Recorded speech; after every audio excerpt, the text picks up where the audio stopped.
Jaykumarji just had a question about that how we broke down the Mate Sango Swakarmani, right? It's not Asangaha, right? It's Mate Sangaha Astu Akarmani, right? Correct. Correct. Mate Sangaha. Correct. So if it was Asangaha, how would you have seen it? How would you have seen it? Negative of negative, right? Mate Ma should not have been there. Ma should not be there, right? Okay, Ma should not have been there. Yeah.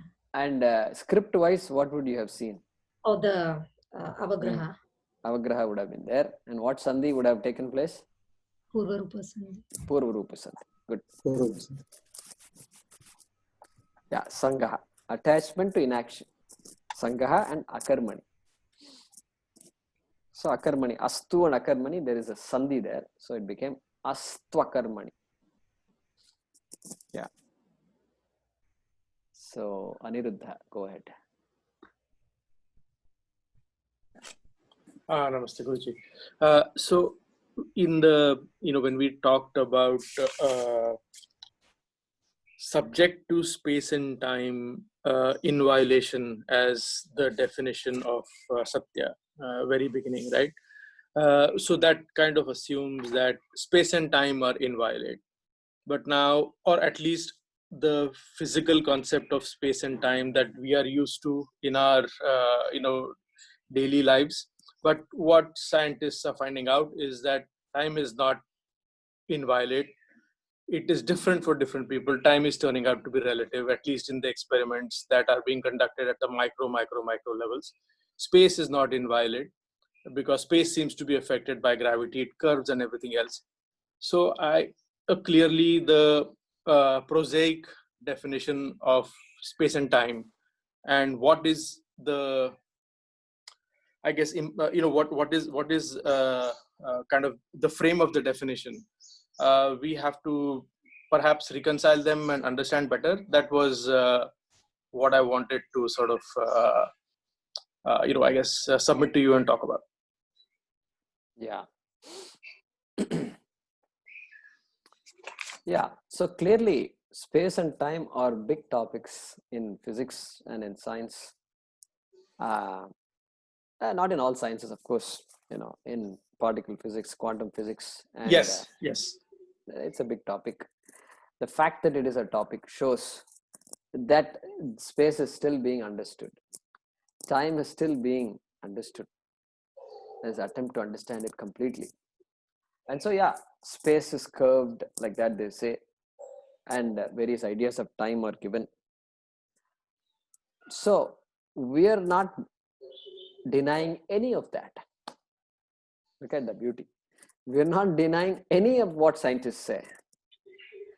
What the scientists cannot say is space sustains the world, time sustains the world. They can't say that. Space also is born, time also is a product. They have to say it. They may not know product of what. That requires further research. We are saying that space is also a product like everything else in this world.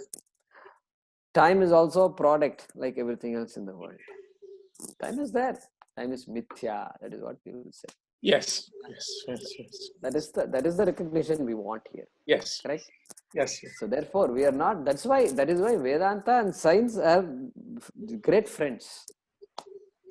Great friends, because science, of course, rational thinking.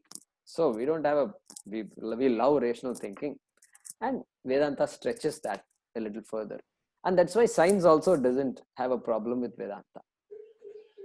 They are welcome to refute what Vedanta says, but they have not refuted yet. So there is this idea of consciousness versus material. Consciousness emanating out of material. We say material comes out of consciousness. So that's debate is there, and so, but they have to understand the idea of Satyam. That is the crucial thing here. Yeah. Yeah.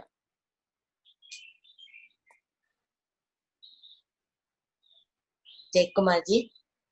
Yeah, go ahead.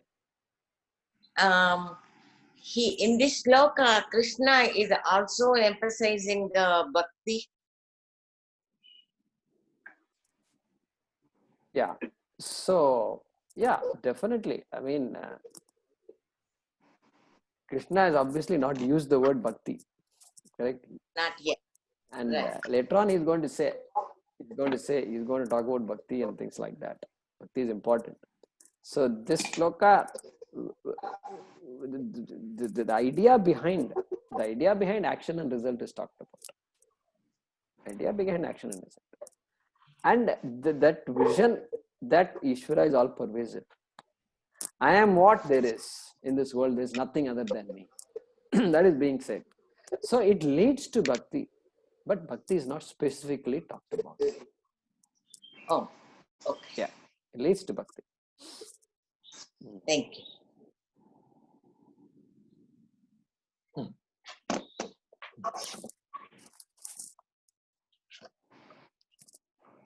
Okay, good. So no other questions. We can stop here. There are a couple of messages. Let's see. Okay. Prasad name is very common in Bihar. If you call out Prasad, 10 people will raise their heads. Fair enough. I think Prasad, that's the beauty. So all I the think way it's a surname there, right? It's not a name. Bihar. yeah, there you go. Ravi Shankar Prasad. Yeah. Lalu Prasad.